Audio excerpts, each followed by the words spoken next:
You already know something is wrong, not wrong in a dramatic way, not wrong in a way that demands immediate attention, wrong in the way a room smells when you've been inside it too long.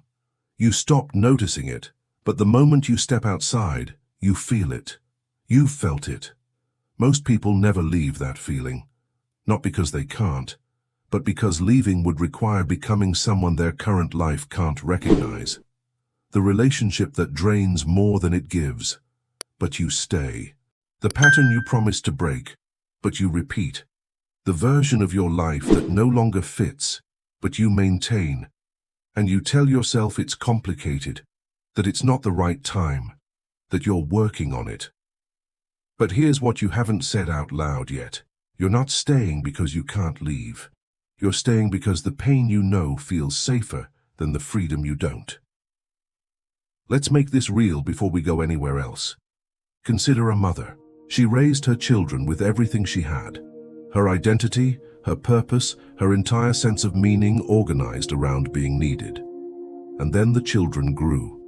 Growing meant leaving. Leaving meant she was no longer needed in the same way. And not being needed felt, somewhere deep, like disappearing. So something shifts, not consciously, not maliciously. She begins to get sick more often. The calls become more frequent.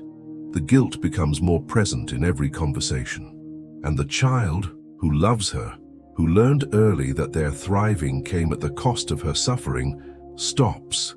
The promotion doesn't get pursued. The move doesn't happen. The relationship that would have taken them further somehow never quite works out. And you call it family. And it is family. But it is also a system that has learned to use love as the instrument of its own survival. And you call it love. The child carries this, not as a conscious belief, as a felt sense. My advancement costs someone I love. My freedom is someone else's abandonment. To become fully myself, I have to become a person who causes pain. That equation, installed before they had language to examine it, runs underneath every major decision they make. Every time they approach the threshold of genuine change, something pulls them back. This isn't confusion, it's loyalty. Invisible, unexamined, devastating loyalty to a system that never asked their permission to make them its anchor. Now the question underneath all of this. Why would a person choose pain? Not accidentally, not because they don't know better, but actively, repeatedly, return to what hurts.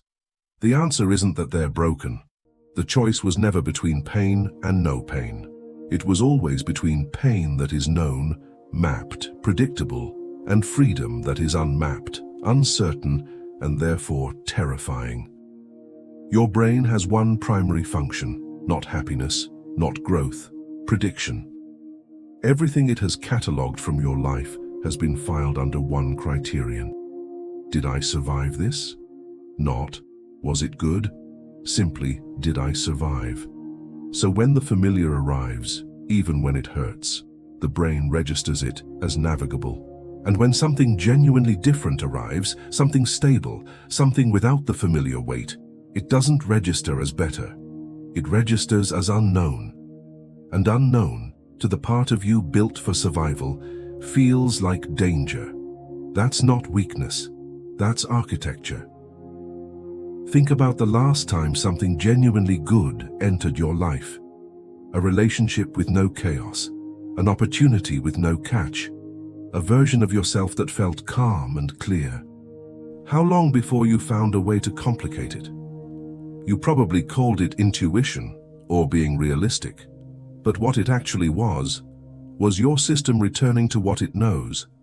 Because the familiar, no matter how painful, has one thing the unknown cannot offer: a known outcome. There is a pattern most people never question because it doesn't feel like a pattern. It feels like who they are. The child who fails, not from lack of ability, but because success would mean surpassing a parent who never had the same opportunity.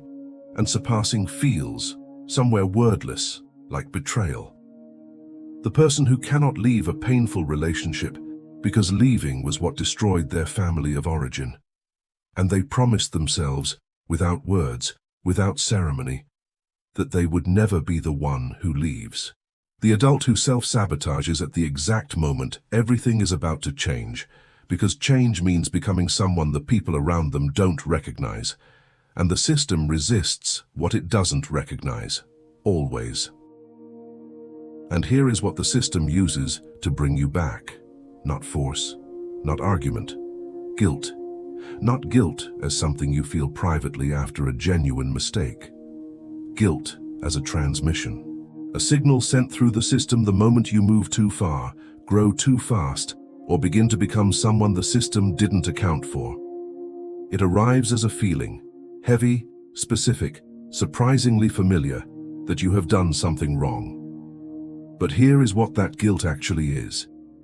It is the system's immune response to a member who is threatening to change its shape. Guilt is the first signal. Obligation is the second. Crisis is the third. Someone gets sick. Someone needs help. Someone creates an emergency that requires your return, not as conspiracy, as biology. And it works. Seneca said that most people never live their own lives. They live the lives assigned to them, by the accumulated weight of other people's unlived lives quietly transferred to the people closest to them. He called it the crowd, not a physical crowd, the internalized one, the voices inside you that aren't yours, the fears that belong to someone else's story, but that direct your behavior as if they were your own. As long as you live for others, you are not yet living. Not as permission to abandon everyone who needs you, as a diagnosis. There is a difference between loving someone and making your peace contingent on their condition. There is a difference between honoring your family and sacrificing your life to maintain their comfort. There is a difference between loyalty and the slow erasure of yourself in service of a system that was never designed for your freedom. One is virtue, the other is entanglement. And most people spend their entire lives unable to tell them apart, because they were taught very early that the entanglement was the virtue, that staying was love, that shrinking was kindness. And this is where a single sentence changes everything. Tudo muda quando alguma coisa muda. Everything changes when something changes. Not as motivation, as a system's observation. When one element shifts, the entire system must reorganize. The person who stops absorbing the guilt leaves the guilt with nowhere to go. The child who finally advances disrupts the equilibrium that required their stagnation. You don't need to fix the whole system. You don't need permission. You don't need the perfect moment. You need to move one piece. Just one. Because when one piece moves, everything must respond. The system will resist. The guilt will intensify before it fades. That is not a sign that you are wrong. That is the system confirming that you are finally moving. In practice, this looks like one shift in perception.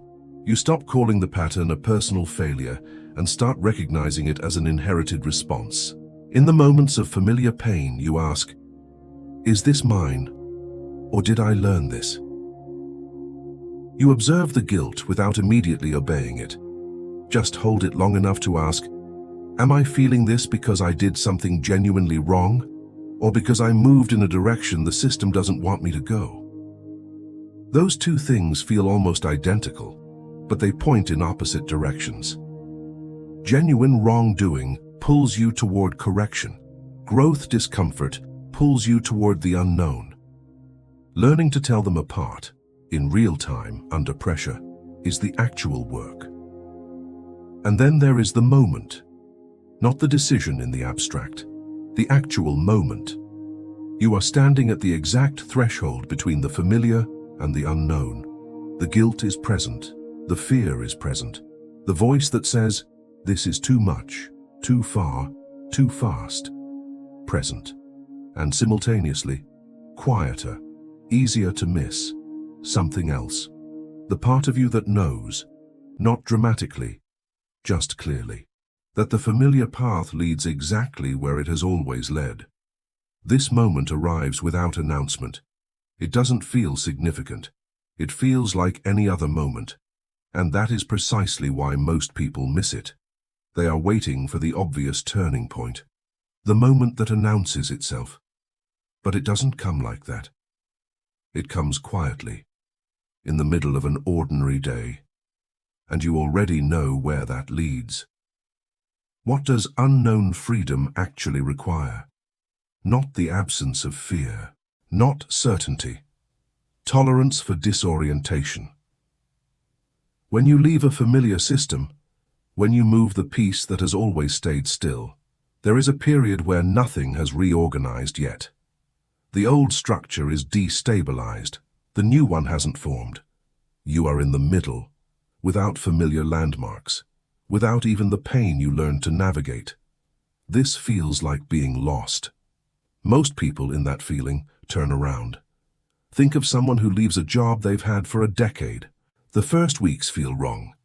Not because leaving was wrong, but because the body still expects the old rhythm.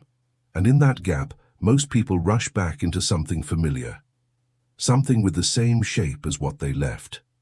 The ones who stay in it, who remain present with the uncertainty without collapsing back, are the ones who actually arrive somewhere different. Stay in that space. Present with the disorientation. Clear about why you moved. Patient with the time it takes. You will not do this perfectly.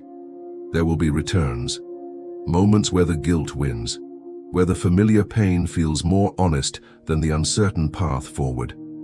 That is not failure. That is the texture of this work.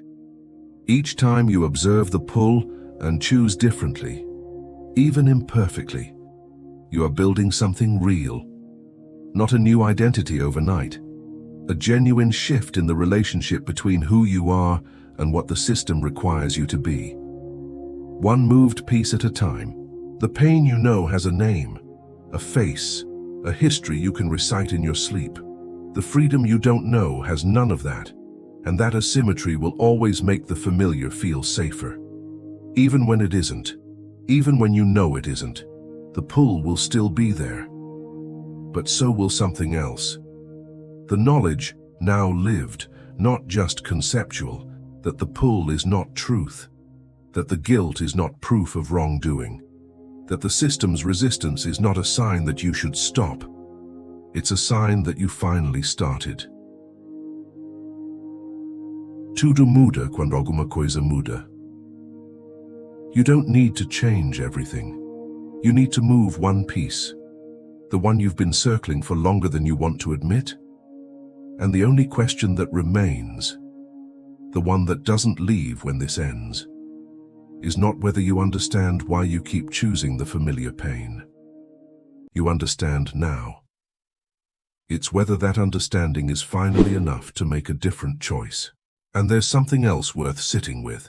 You now understand why you stay, but there's a version of you that other people need you to be, and that version doesn't need you to grow. It needs you to remain predictable, manageable, familiar. And every time you choose the life you already know, even when it hurts, you're not choosing comfort. You're choosing to remain someone the system can still recognize.